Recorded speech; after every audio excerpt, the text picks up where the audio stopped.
भाले यस्य शुशोभते शशिधरः चित्ते सदा राघवो जिह्वायां सुविराजते भगवती विद्याप्रदा भारती। श्री सिद्धेश महेशयोः प्रियतमं गंगाधरोपासकं वंदे तं करुणाकरं सुविमलं दासानुजोद्धारकं दासानुजोद्धारकं। वाक्यकारं वररुचिं भाष्यकारं पतंजलिं पाणिनिं सूत्रकारं च प्रणतोस्मि मुनित्रयं प्रणतोस्मि मुनित्रयं। जय माता दी। राम राम सर जी, राम राम स्टूडेंट जी, जीएम सर जी, जीएम स्टूडेंट जी। ठीक है, वर्ग 2 के लिए हम लोग चर्चा आज से करने जा रहे हैं। बहुत लोग बहुत दिनों से वर्ग 2 के लिए प्रतीक्षारत थी कक्षाएं। वर्ग 2 के सिलेबस पर ऐसे मैंने पूर्व चर्चा की थी आप लोगों से, है ना। वर्ग 2 के लिए ही, जिसमें 6वीं से 8वीं तक का हमको पढ़ाना है, तो वर्ग 2 के लिए ही आज से हम जो सामान्य बातें हैं, जो कॉमन बातें हैं, जो आएंगी ही। कोई अभी सब्जी खरीदने गए हो? कोई आपको बोले सब्जी बनाना है, लेकिन कौन सी बनाना है नहीं पता, कैसे कौन सी बनाना है सब्जी हमको नहीं पता। आप सामान लेकर के आ जाओ मार्केट से, क्या सब्जी बनाना है नहीं पता, सामान लेकर के आ जाओ। तो क्या सामान लेकर के आओगे? जो कॉमन रहेगा। नमक तो लगेगा ही यार, कुछ भी हो जाए। हल्दी तो लगना ही है, मिर्च तो लगना ही है, कोई भी सब्जी हो, धनिया तो डाल ही दूंगी। बात समझ में आ रही है? अब मैं बोलना क्या चाह रहा हूं ये समझ में आ रहा है? वर्ग 2 रुपये सब्जी बनानी है, सिलेबस पता नहीं है सब्जी क्या है, समझ में आ रहा है? सिलेबस पता नहीं है ना। संभावित अब कॉमन चीजें, नमक तो लगेगा ही यार। उसी तरीके से व्याकरण में माहेश्वर सूत्र छोड़ के कहां जाएगा यार? हल्दी तो लगनी, उच्चारण स्थान को छोड़ के कहां जाएगा यार? ये सारी चीजें तो लगनी ही है। बात समझ में आ रही है? यही बात बोलना चाह रहा हूं मैं कि जो कॉमन चीजें हैं वर्ग 2 के लिए, इसको पढ़ लिया जाए। अधिकतर जितने भी मेरे इसमें छात्र जोड़ते हैं, इन सबको मैंने पढ़ाया है ये बात। मैं ये पूरी की पूरी क्लास ये सोच करके पढ़ाऊंगा आपको कुछ भी नहीं आता, ये सोचूंगा मैं, है ना। और आपको कुछ भी नहीं आता, इस चीज को उद्देश्य करके मैं ये पूरी कक्षा आपको बताऊंगा कि आप शून्य पर हैं, आप अभी चलना भी नहीं जानते, ये सोचूंगा। अब मैं आपको सहारा दे रहा हूं, चलाने का प्रयास कर रहा हूं। ठीक है। एक बात मुझे बड़ी अच्छी लगती है कि देखो, अभी मैं इस बात को अभी मैं आगे बताऊंगा आज। ठीक है। जिस प्रकार आज की कक्षा प्रारंभ करते हैं, जिस प्रकार हर एक भाषा की व्याकरण होता है, उसी प्रकार संस्कृत का भी एक व्याकरण है। ठीक है। संस्कृत व्याकरण जो है, संस्कृत व्याकरण बहुत प्राचीन समय से रही है। ठीक है ना। बहुत पहले, इसका इतिहास बताऊं तो बहुत पहले निरुक्त इत्यादि में, निर्वचन इत्यादि के द्वारा व्याकरण ही तो था वो, कि ये उपसर्ग पूर्वक इस धातु से ये बन जाएगा, ये बन जाएगा, ये बन जाएगा, ये सारी बातें वहां पर होती थी। लेकिन उसके बाद काल बीतता गया, बीतता गया, बीतता गया। एक आचार्य हुए जिनका नाम था पाणिनि। क्या नाम था? पाणिनि। उन पाणिनि जी की एक रचना थी जिसका नाम था अष्टाध्यायी। उन्होंने उस अष्टाध्यायी में मैं आप लोगों को कहीं पे लिखते बताते जा रहा हूं कि उन्होंने उस अष्टाध्यायी में कुल 8 अध्याय लिखे। कितने? 8 अध्याय लिखे।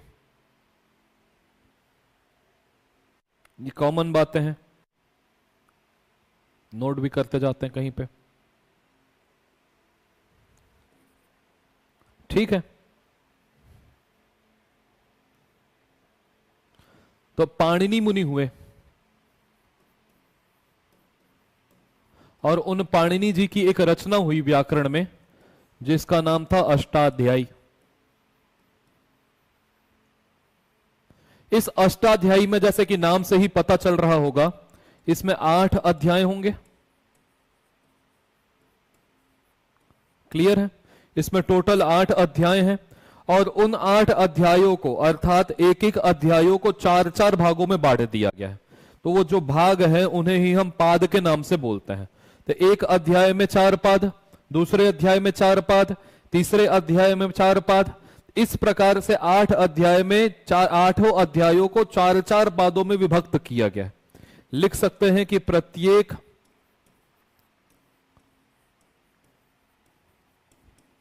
अध्याय विभक्त है कितने? 4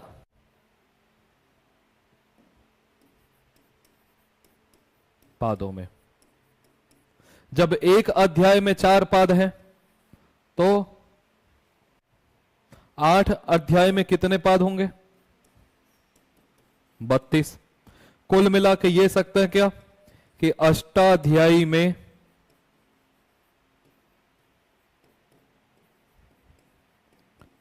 पादों की संख्या है कितनी? 32। ये बात हम लोगों को समझ में आनी चाहिए। ये सामान्य परिचय है, क्लियर है। इसके बाद एक आचार्य और हुए। 3 आचार्य हमारे यहां ना फेमस हैं। पहले आचार्य पाणिनि,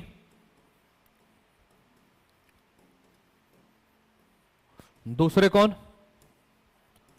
कात्यायन, जिनका नाम वररुचि इत्यादि भी मिलता है। और तीसरे जो है वो कौन है? पतंजलि जी। अष्टाध्यायी रचना है किसकी? पाणिनि जी की। इनकी रचना है वार्तिक और इन्होंने लिखा है महाभाष्य। महाभाष्य पतंजलि जी की रचना है। ये 3 मुनि हैं हमारे यहां, ये 3 मुनि कहे गए हैं। तो वाक्यकारम वररुचिम, वाक्यकार कौन है? वार्तिककारम वररुचिम, भाष्यकारम पतंजलिम, पाणिनिम सूत्रकारंच। ये सूत्रकार यही है, इसमें ये सूत्र लिखेंगे, ठीक है।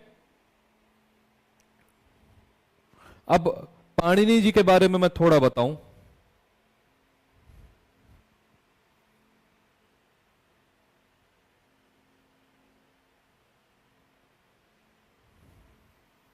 पाणिनि जी के बारे में थोड़ा सा मैं बताऊं।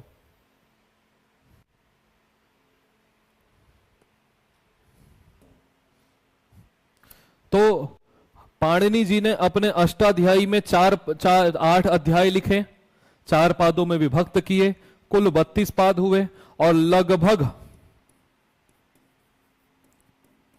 इन्होंने कुल 4000 सूत्र लिखे। लगभग बोल रहा हूं ना, इसकी संख्या 3937 इत्यादि कुछ है। तो लगभग 4000 सूत्र हमको ये याद रखना। समझ में आ गया? बहुत सारी बातें। पाणिनि जी ने क्या हुआ कि मैं पाणिनि जी का एक स्टार्टिंग में बता रहा हूं। एक कहानी आप लोगों को यहीं से स्टार्ट करना था एक्चुअली में, ठीक है।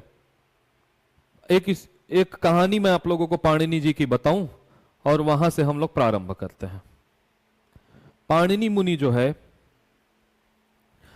पढ़ने में वैसा एक किंवदंतियां हैं। किंवदंतियां मतलब प्रामाणिक नहीं है, कही सुनी बातें जो पुरानी पुस्तकों में लिखी हुई है, किन्हीं किन्हीं से परंपरा से प्राप्त जो बातें, लेकिन प्रमाणित नहीं है।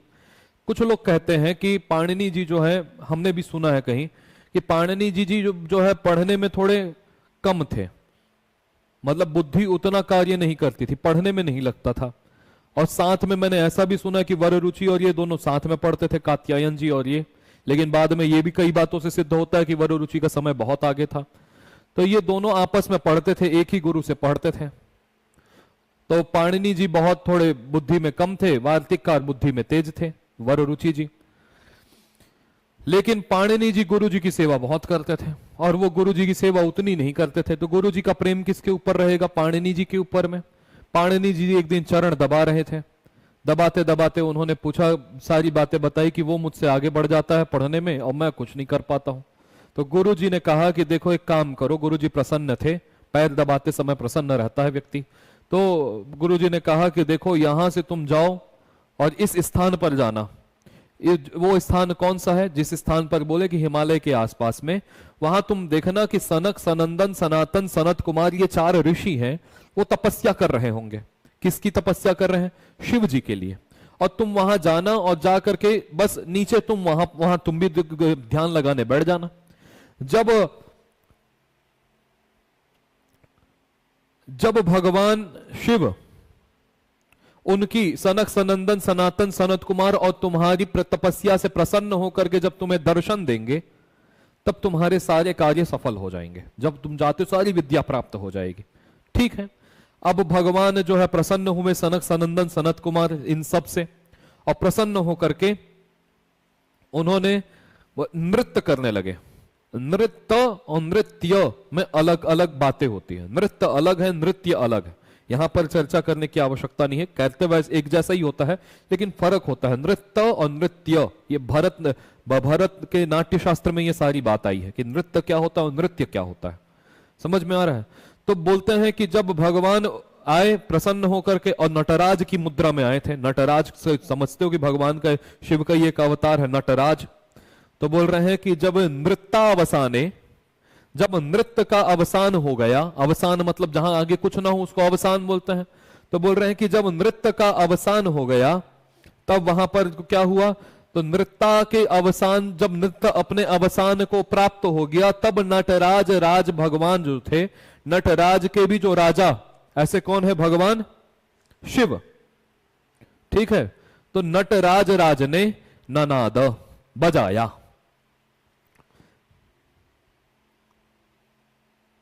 मैं आप लोगों को भूमिका बताने के लिए ये सारी बातें बता रहा हूं, ठीक है ना? ये पता होनी चाहिए, ठीक है? डायरेक्ट पहाड़ नहीं चढ़ा रहा हूं। तो जब नृत्यावसाने नटराज राजा, जब नटराज के भी जो राजा अर्थात शिव भगवान जब नृत्य को समाप्त कर लिए, तब उन्होंने ननाद बजाया। क्या बजाया? तो बोलते हैं कि ढक्काम, डमरू को बजाया। समझ में आया? डमरू बजाए, जैसे कि इसमें दिख रहे हैं डमरू बजाते हुए। और बोले कि कितनी बार बजाए? तो बोले 14 बार बजाए। एक बार 9 बार, फिर 5 बार, तो 9 बार बजाए। तो बोलते हैं कि देखो, नव पंचवाराम, नव पंचवाराम बराबर 14, 14 बार बजाए। अच्छा, 14 बार बजाने से उनके एक डमरू के जो स्वर था, डमरू के स्वर से ही ये सारे 14 सूत्रों की उत्पत्ति हुई। 14 सूत्रों की उत्पत्ति हुई। तो ये किससे आए थे? ये महेश्वर से आए थे ना। महेश्वर शिव जी का ही तो नाम है। महेश्वर से ये सूत्र आए थे, इसलिए इसको माहेश्वर कहा गया। क्या कहा गया? माहेश्वर सूत्र कहा गया। कितने सूत्र है माहेश्वर सूत्र? तो कोई पूछो 14। और इसी माहेश्वर सूत्र को हम लोग जो है संस्कृत की वर्णमाला मानते हैं। ये संस्कृत की वर्णमाला है। ये किसको मिला था? तो बोल रहे उद्धर तु काम सनकादि सिद्धान एतद विमर्शे शिव सूत्र जालम। बोल रहे हैं कि उद्धर तु काम सनकादि सिद्धांत, उद्धर तु काम, जो उद्धर तु काम थे, मतलब भगवान को प्रसन्न करने में लगे हुए ऐसे जो सनकादिक सिद्धों को भगवान ने ये शिव सूत्र एतद विमर्शे, ये विमर्श के रूप में दिया। पाणिनि जी को मिला था ये। तो पाणिनि जी को समझने में आपको भगवान इन सबको तो वरदान दिए, सनकादिक, सनन, सनंदन, सनातन, सनत कुमार इत्यादि को तो वरदान दिए।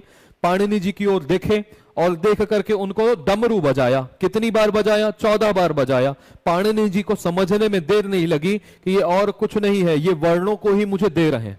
अब पाणिनि जी ने उन 14 सूत्रों का सहारा लेकर के 4000 सूत्र लिख डाले। प्रतिभा थी, 4000 सूत्र उन्होंने लिखे। और इन्हीं 14 सूत्रों को, चूंकि ये महेश्वर से आए थे, इसलिए इसको हम माहेश्वर सूत्र बोलते हैं। यही माहेश्वर सूत्र पूरे संस्कृत व्याकरण का आधार है। इन्हीं को मानकर के सारे कार्य होंगे। ये सारी बातें आप लोगों को यहां पर समझ लेनी चाहिए। वो 14 माहेश्वर सूत्र कौन है? तो ये आपको निश्चित रूप से ये सारी 14 माहेश्वर सूत्र आप लोगों को याद होने चाहिए, जो कि ये रहे। बच्चों को मैं बताते रहता हूं कि माहेश्वर सूत्रों की संख्या कितनी है रे भाई? 14।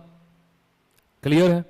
अब वो 14 माहेश्वर सूत्र कौन थे? तो इसको एकदम सावधानी से इसका उच्चारण करना चाहिए। यदि आप उच्चारण में यदि गलती किए, मतलब निश्चित रूप से कल लिखने के लिए बोलेगा तो उसमें गलती होगी ही, उच्चारण गलत है तो अ ई उण री रिक ए ओंग आई औच ह य वरट लण यम ङ ण नम झ भ य घ ढ धश ज ब ग ड दश ख फ छ ठ थ च ट तव क प य श श सर हल श श सर हल। ये माहेश्वर सूत्र है, 14 है। कौन कौन से? अ ए ओण रिल रिक ए ओंग आई औच ह य वरट लण यम गण नम झ भ य घ ढ धश ज ब ग ड दश ख फ छ ठ थ च ट तव क प य श श सर हल। अब श श स, अब उच्चारण अच्छे से किए रहोगे तो आप कंफ्यूज नहीं होगे कौन सा पहले कौन से बाद में कौन सा उसके बाद है। इसलिए उच्चारण आप लोगों को अच्छे से आना चाहिए, ठीक है ना। यहां पर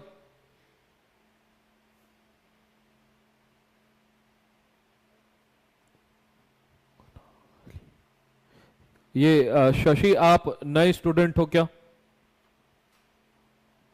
बात मेरी यहां तक क्लियर होगी, समझ में आ गया? तो ये 14 सूत्रों को आधार मान करके ही पाणिनि जी ने पूरे अष्टाध्यायी की रचना की। ये 14 माहेश्वर सूत्र जो है, अब मैं माहेश्वर सूत्रों की संख्या कितनी है कोई पूछेगा तो 14 है। किसके द्वारा आई? भगवान शिव के द्वारा। उन्हीं का नाम क्या है? महेश्वर है। महेश्वर से आए हैं इसलिए इन सूत्रों को क्या कहा जाता है? माहेश्वर कहा जाता है, माहेश्वर सूत्र कहा जाता है। ये सारी बातें आप लोगों को स्पष्टतः याद होनी चाहिए, इसमें कोई भी आप लोगों को संदेह, ये छोटी छोटी बातें हैं, कॉमन बातें हैं, आप लोगों को ये सारी बातें याद होनी चाहिए, ठीक है। कल से आप लोगों को पहली वाली कक्षा में मैं आप लोगों को गिनती बताऊंगा कल। संस्कृत में 1 से लेकर के 150 तक की गिनती कल मैं आप लोगों को सिखाने वाला हूं। और उसके बाद जो अगली कक्षा आएगी उस पर मैं आप लोगों को संस्कृत में घड़ी कैसे दिखते हैं ये आप लोगों को बताऊंगा। कि जैसे अभी 9:25 हो रहा है तो पंचविंशत्याधिक नववादनम ऐसे बोलना होगा। समझ में आ रहा है? पंचविंशत्या मतलब 25 अधिक 9 बज रहे हैं। समझ में आ रहा है? तो ये मैं आप लोगों को कल सिखाऊंगा, ठीक है। ये हमारे सिलेबस में भी है, संख्या जानना है, घड़ी देखना जानना है, ये सारी बात मैं आप लोगों को कल सिखा देता हूं। प्रश्न भी बनाएंगे उसी से संबंधित, कितना बज रहा है चलो बताओ, ऐसे करके मैं कल संख्या इसलिए कल आप लोगों को बताऊंगा मैं, ताकि आप जो बीच में संडे पड़ेगा उसमें वो संख्या याद करो। समझ में आ रहा है? उसमें उस बीच में वो संख्या याद होनी चाहिए, क्योंकि जब तक संख्या याद नहीं होगी तब तक घड़ी कैसे देखोगे। मैं बोलूंगा कि 35 अधिक 9 बज रहे हैं तो 35 की संस्कृत जानते रहोगे तब तो आएगा। पंचत्रिंशत्याधिक पंचत्रिंशत अधिक नववादनम, इस तरीके से। क्लियर है? ये 14 माहेश्वर सूत्र हमारे सामने में है। इनको याद करना बड़ा कठिन नहीं है। लोगों को लगता बस है कि किसी को बोल दोगे आई ओण रिल रिक ए ओंग आई औ छाया वरट लण यम गण नम झ य घड़ दश जब गड़ दश ख छटा थ चटता व कप श हल बोल दोगे तो कठिन लगेगा, क्या किस भाषा में बोल गया यार। लेकिन याद करना कोई कठिन नहीं है, आप लोगों को यहां पर याद होना चाहिए। आप लोगों को यदि, मैं आशा करता हूं कि यदि वर्ग 2 को पढ़ाने का प्रयास कर रहे हो तो आपको 1 से लेकर के पहली कक्षा की बात तो आपको याद होती ही होगी। और पहली कक्षा में ही मेरी भांजी है, अभी पहली पहुंची भी नहीं है, उसको क ख ग घ याद है। और मैं ये आशा करता हूं कि यहां बैठे हुए सभी व्यक्ति को ये याद होगा, ठीक है ना। और याद नहीं होगा तो कर लो, चलो तो बोलो बोलो बोलो बोलो बोलो।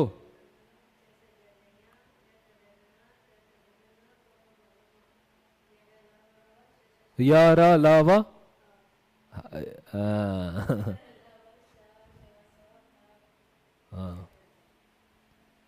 ठीक है, सोचना नहीं पड़ना चाहिए। अब जिसको माहेश्वर सूत्र याद है, जिसको क ख ग घ याद है, उसको एक कहानी रट लेनी है। कहानी क्या रटनी है? बोले कि देखो ऐसा ही तो है।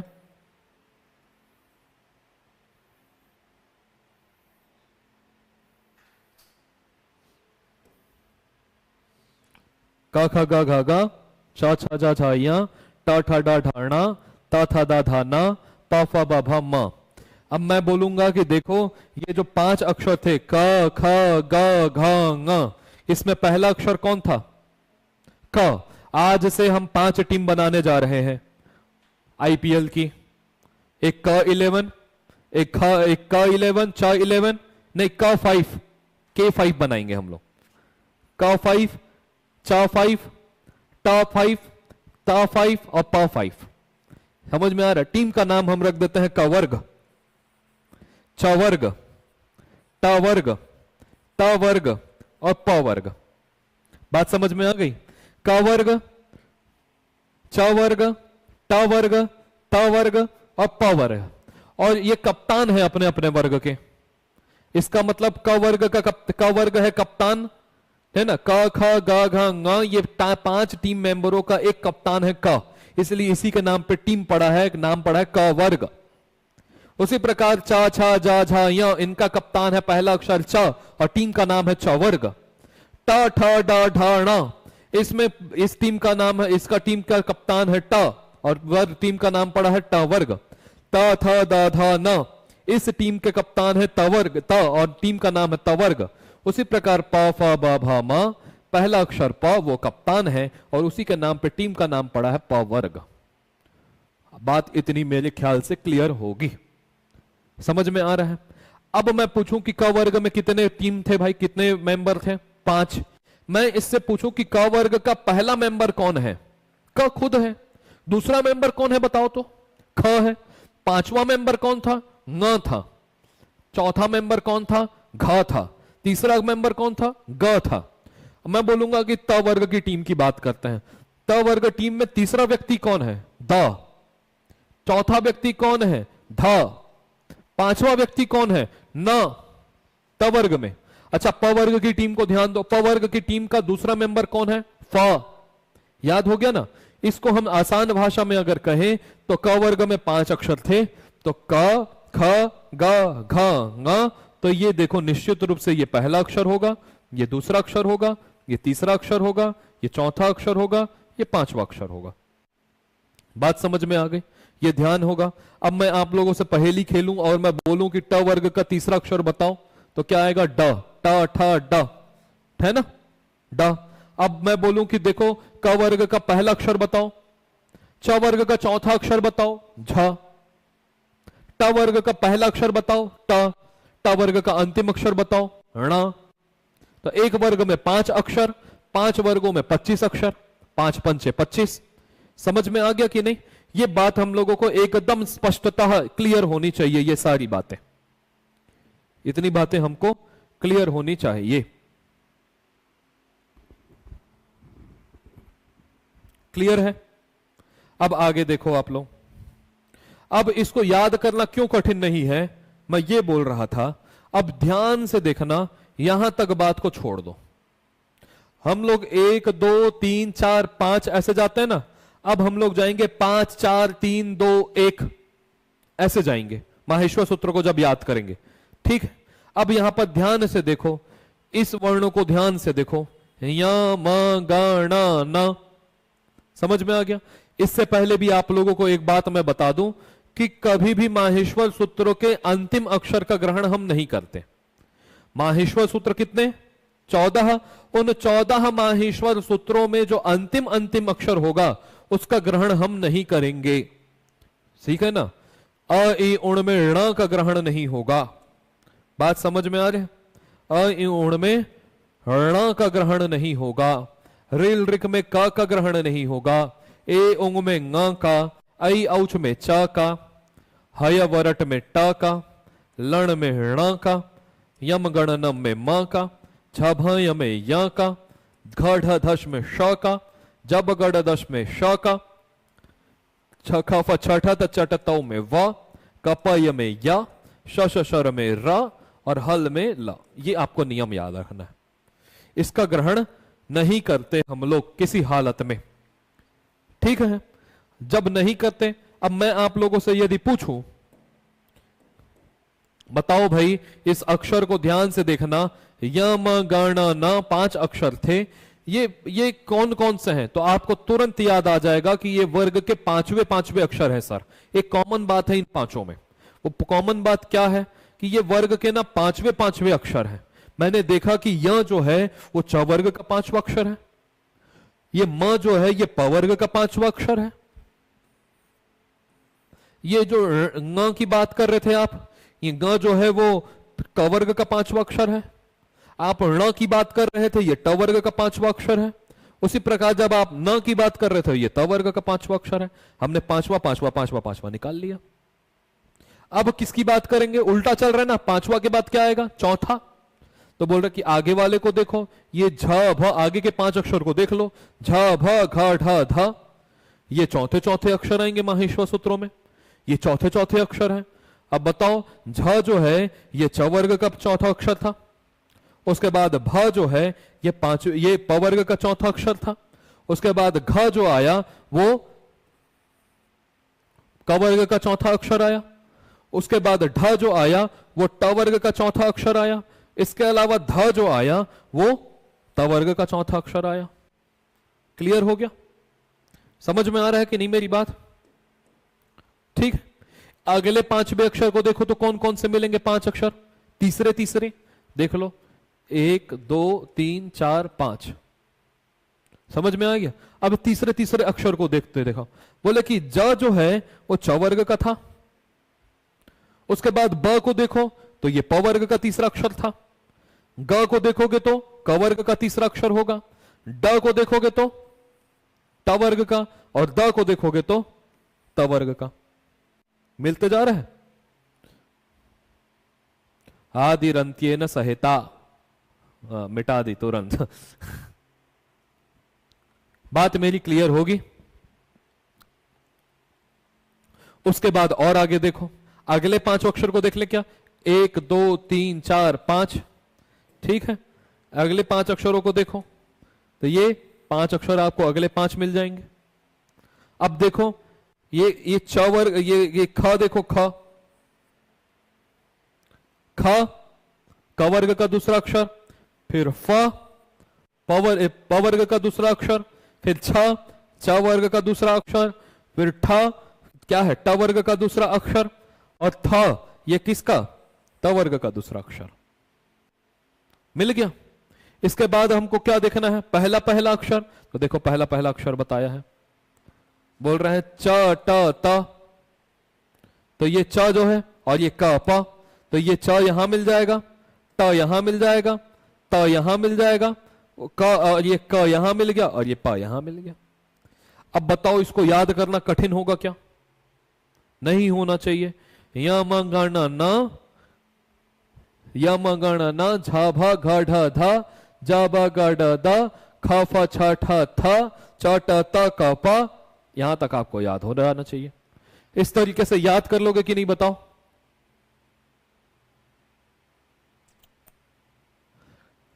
इस तरीके से याद हो जाएगा कि नहीं? अच्छा, ये दूसरे वाले चैनल में ये लाइव आ रहा है।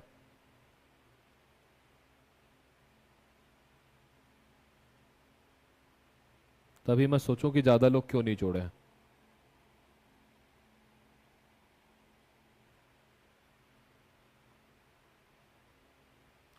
इस तरीके से आप लोगों को याद है। अब शेष क्या रह गया? इतने दूर तक अगर मैंने बात कर ही दी तो शेष रह क्या गया? तो शेष रह गया मात्र, अब इसको याद कर लो, अ ई उण, इसको याद कर लेना, रिल रिक, ए ओंग, ऐ औच। अंतिम अक्षर को नहीं लिया जाता है, तो अगर अंतिम अक्षर को यदि निकाल दोगे तो आप ध्यान से देखोगे तो इसमें आपको स्वर दिखाई पड़ेंगे, अ ई उ, रिल रि, ए ओ, ऐ औ। ये 9 स्वर होते हैं संस्कृत में। संस्कृत में कितने स्वर हैं? 9 स्वर हैं,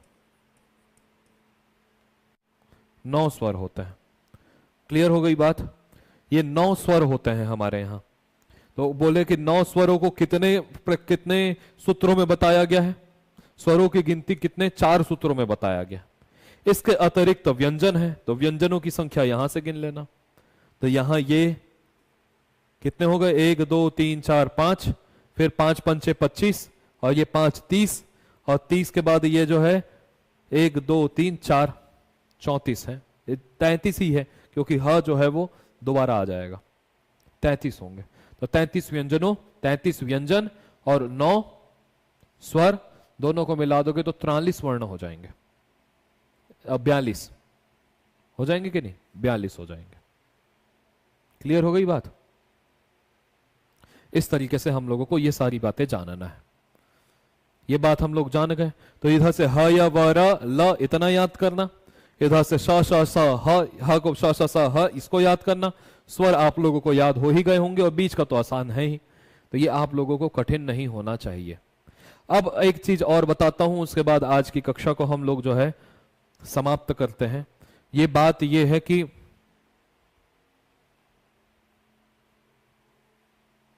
छोटी सी बात है, एक कक्षा में यदि बाई चांस मान के चलो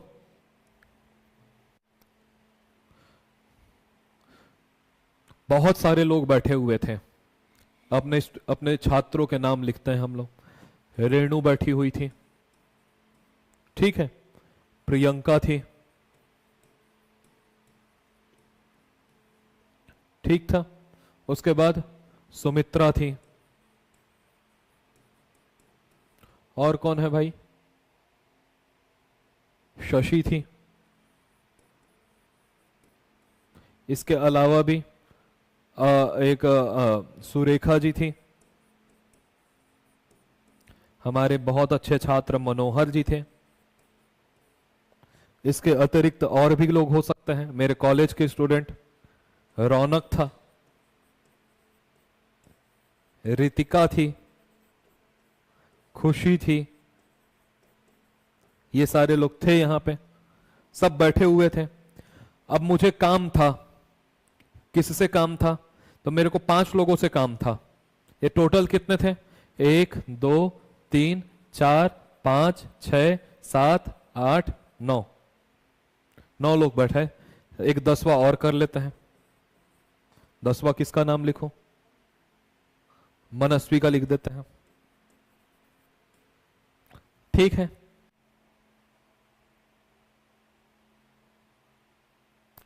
हाँ, मुझे रीनू है, रेणु नहीं, ऐसे है रीनू, छोटा छोटा है, जो भी हो, समझ गए ना आप? बस री बड़ा लिख रही वो, ठीक है, रीनू। बात समझ में आ गई? अब मेरे को 5 लोगों से काम था। अब 5 लोगों कौन थे? तो मैंने बोला कि मेरे को प्रियंका से, सुमित्रा से, शशि से, सुरेखा से, मनोहर से काम था। इन लोगों से मेरे को काम था। मेरे को इन लोगों को पेंसिल देना था। तो मैं एक एक का नाम लेके बुलाऊं कि प्रियंका आ जाओ, सुमित्रा आ जाओ, शशि आ जाओ। अब यहां से गिनोगे तो 5 ही होगा ना, 1 2 3 4 5। तो मैं क्या बोलूंगा? प्रियंका से लेकर के मनोहर तक के लोग मेरे पास आ जाए, यही तो बोलूंगा। तो बीच में किसका किसका और ग्रहण हो गया? सुमित्रा, शशि, सुरेखा अपने आप आ गई। बात समझ में आ रही है? उसी प्रकार मेरे को अगर काम था, नीचे के 3 लोगों से काम था, तो मैंने कहा कि देखो रितिका से लेकर के मनस्वी तक के लोग आ जाएं, तो कितने लोग आ जाएंगे? 3 लोग आएंगे, रितिका, खुशी, मनस्वी। बात समझ में आ गई? उसी प्रकार अगर मैं कहूं कि भाई मेरे को जो है रौनक से लेकर के मनस्वी तक के लोग आ जाएंगे, मनस्वी से लेकर रौनक से लेकर के मनस्वी तक के लोग आ जाएं, तो रौनक यहां है, मनस्वी यहां है, मैंने रौनक को उठाया, मनस्वी को उठाया, बीच में ये दोनों अपने आप आ गए। बात समझ में आ गई? उसी प्रकार मैं कहूं कि मेरे को सुमित्रा से लेकर के रौनक तक के लोगों से कार्य है, तो मैं पहले वाले का नाम उठाऊंगा और रौनक लोग लास्ट वाले का नाम उठाऊंगा, बीच में शशि, सुरेखा, मनोहर अपने आप आ जाएंगे। इसी क्रम से रखा होगा। तो इसी बात को मेरे को आपको समझाना था कि सबका नाम लेते रहूंगा तो समय ज्यादा जाएगा ना, कि भाई मैं बोलूं सुमित्रा, शशि, सुरेखा, मनोहर, रौनक आओ तो, और या ये कहूं कि सुमित्रा से लेकर रौनक तक आओ तो, ठीक है ना? तो कहने में आसानी किसको ज्यादा हो रही है? एक का नाम ले लो, लास्ट वाले का नाम ले लो, बीच वाले अपने आप आ जाएंगे। 100 छात्र थे, 1 से लेकर के 100 छात्र थे, बीच में 51 भी था, 52 भी था। मैंने कहा 51वें छात्र से लेकर के 100वें छात्र तक के लोग आ जाएं, तो ये बीच में जो ये 70, 72 या 83 ये सब आ जाएंगे बीच में, ठीक है ना, तो इसमें आसानी होगी। लेकिन अगर मैं बोलते रहता 51, 52, 53, 54, 55, 56, 57, 58, 59, 60 ऐसे करके 100 तक जाता मैं, तो कितना समय लगता। तो ये समय बचाने का तरीका है हमारा। ठीक उसी प्रकार हम लोगों को जब भी कोई वर्णों को ग्रहण करना होगा, ये 5 वर्णों से काम है कि 6 वर्णों से काम है कि 7 वर्णों से काम है, तब हम लोग को क्या बोलना है। अब उदाहरण के लिए मेरे को अ से लेकर के च तक के वर्ण थे, उनसे काम था। अ से लेकर के च तक के वर्णों से काम था यदि मुझे, तो मैंने कहा कि अ से लेकर के च तक, कहां से लेकर के, अ से लेकर के, अ से लेकर के च तक आ जाए, तो ये अच कह देने से ये बीच के सारे आ जाएंगे कि नहीं, अ से लेकर के च तक। इसका मतलब ई, उ, रील, री, ए, ओ, आई, औ, ये सब आ जाएंगे। आने के लिए तो ण, का और ङ भी आने चाहिए, लेकिन मैंने पहले ही बोला कि माहेश्वर सूत्र के अंतिम अक्षरों की गिनती नहीं होती। तो अच के कहने से 9 अक्षर अपने आप आ जाएंगे। बात समझ में आ गया। मैंने कहा कि मुझे आज काम जो है वो जो है मेरे को ज से लेकर के श तक के वर्णों तक का काम था, ज से लेकर के श तक के वर्णों का काम था। तो ज को ढूंढ लो और श को ढूंढ लो, और इनके बीच में कौन कौन से अक्षर आ गए, ब, ग, ड, द। अपना अपना बोध, ये अपना भी बोध कराएगा और बीच के अक्षरों का भी बोध कराएगा। तो अपना बोध ज तो कराएगा ही, श करा नहीं सकता क्योंकि अंतिम अक्षर है, और बीच के अक्षरों का क्या, तो ब, ग, ड, द का बोध करा देगा। तो ज, ब, ग, ड, द, जश प्रत्याहार में कितने आ जाएंगे, 5 अक्षर आ जाएंगे। मैंने कहा कि मुझे जो है वो आज खर से काम है, खर से। अब खर का मतलब आप क्या समझोगे कि पहला अक्षर ढूंढूं और अंतिम अक्षर ढूंढूं। हमेशा याद रखना जो ये वाला जो अक्षर बाद वाला होगा वो निश्चित रूप से किसी ना किसी माहेश्वर सूत्र का अंतिम ही होगा वो। जैसे कि देखो अच में च अंतिम अक्षर था, जश में श अंतिम अक्षर था। अब कल के लिए आप लोगों को बता रहा हूं, आप लोग के दिमाग को मैं पढ़ता हूं, जो नए होंगे उनके लिए, कल के लिए ये मत बोलना कि अ से लेकर के मेरे को ज तक का काम था तो मैं अज बना देता हूं। ये बात नहीं होनी चाहिए कि अ से लेकर के ज यहां तक ढूंढ लूं, बीच में सर ये भी आ जाएंगे। ये काम नहीं करना है। ये अक्षर कहीं का भी हो सकता है, बीच का कहीं का भी, ठीक है ना। लेकिन ये वाला अक्षर है वो माहेश्वर सूत्र का अंतिम ही होगा, चाहे वो श हो, चाहे श हो, या हो, च हो, ङ हो, क हो, ण हो। आप लोग के दिमाग को मैं जान रहा हूं कहां तक कैसे कैसे सोच सकते हो, समझ में आ रहा है। तो ये अब मैंने बोला कि अ से लेकर के मुझे ल तक के वर्ण चाहिए, तो सारे के सारे आ जाएंगे। अ से, अ है सामने में, ल है यहां पर, बीच के सारे वर्ण आ गए। क्लियर है कि नहीं।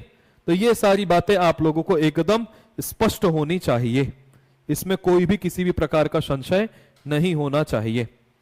तो ये आप लोगों को, ये इसी को जो है हम लोग प्रत्याहार बोल देते हैं। क्या बोलते हैं, प्रत्याहार। अच एक प्रत्याहार है, जश एक प्रत्याहार है, अल एक प्रत्याहार है। अब बताओ जो है वो, अगर मैं ऐसा बोलूं कि बताओ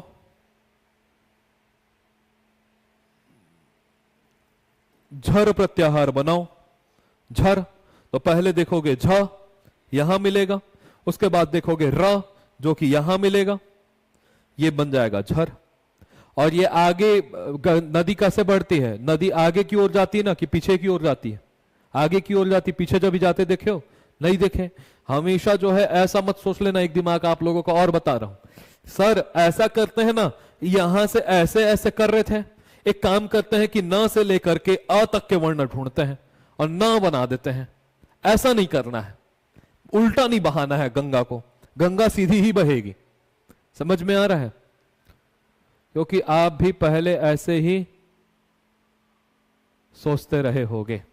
नहीं भैया, मैं ऐसा नहीं सोचा हूं। मैं ज्यादा सोचता ही नहीं था। मैं जितना बोले हैं ना उतने को मैं सिद्ध वाक्य मान करके बैठ जाता था कि यही सही है। गुरुजी ने जो कह दिया उस पर ज्यादा विचार नहीं करता था मैं, जो बोल दिए वो सही है। हाँ, मेरा फालतू दिमाग नहीं लगता था। लेकिन वहां मन प्रश्न करते करते अभी पढ़ाते पढ़ाते ये आता है कि ऐसा भी तो सोच सकते हैं यार ये लोग। पढ़ाते पढ़ाते अनुभव से आता है कि ऐसा भी तो सोच सकते हैं। ऐसा नहीं होता, बताने के लिए। अण में कहां से लेना चाहिए सर? अण में बिल्कुल बता देता हूं। अण जो है वो दो प्रकार से बन सकता है, ठीक है ना। ये अ से लेकर के ण तक भी एक प्रत्याहार बन सकता है अण, और इस अ से लेकर के इस ण तक भी एक प्रत्याहार बन सकता है अण। पूरे व्याकरण शास्त्र में, पूरे के पूरे व्याकरण शास्त्र में जब भी अण की बात होगी, अण प्रत्याहार की, इसका मतलब अ से लेकर के ण तक की बात होगी, तो पूरे के पूरे व्याकरण शास्त्र में इसी अण की बात होनी है, अ ई उण वाले की। मात्र एक सूत्र को छोड़ करके, एक सूत्र में अण प्रत्याहार की बात हुई है, अणुदित सवर्णस्य चा प्रत्ययः। इस सूत्र में जो ये अण की बात हुई है, मात्र और मात्र उसी अण में, उसी सूत्र में, वहां अण की बात यहां तक 14 अक्षरों तक हुई है। उसके अलावा व्याकरण में जहां भी अण की बात होगी, व्याकरण में जहां भी अण प्रत्याहार की बात होगी, उस अण प्रत्याहार में निश्चित रूप से जो है ये शुरू के 4 अक्षरों की ही बात होगी। पूरे व्याकरण में, पूरे व्याकरण में ये चलेगा। और एक सूत्र है अणुदित सवर्णस्य चा प्रत्ययः। इसमें जो ये अण की बात हो रही है, वो अण यहां से लेकर के यहां तक वाला है, बाकी सब जगह अण के से वहीं से होगा। समझ में आ गया राजू भैया? ठीक है, एक सूत्र को छोड़ करके इस प्रकार से हम प्रत्याहार बनाना सीखें। हम लोग को यदि कल के लिए कहा जाए कि यम प्रत्याहार बनाओ, यम, तो य पहले अक्षर को ढूंढ लेना, और म दूसरा लास्ट जाते जाते बात बता देता हूं। इन उच्चारणों को समझ लो। ये ङ होता है, अंगा नहीं होता। ये य होता है, इया नहीं होता। ये ण होता है, अणा नहीं होता। इस बात को हम लोगों को समझ लेना चाहिए।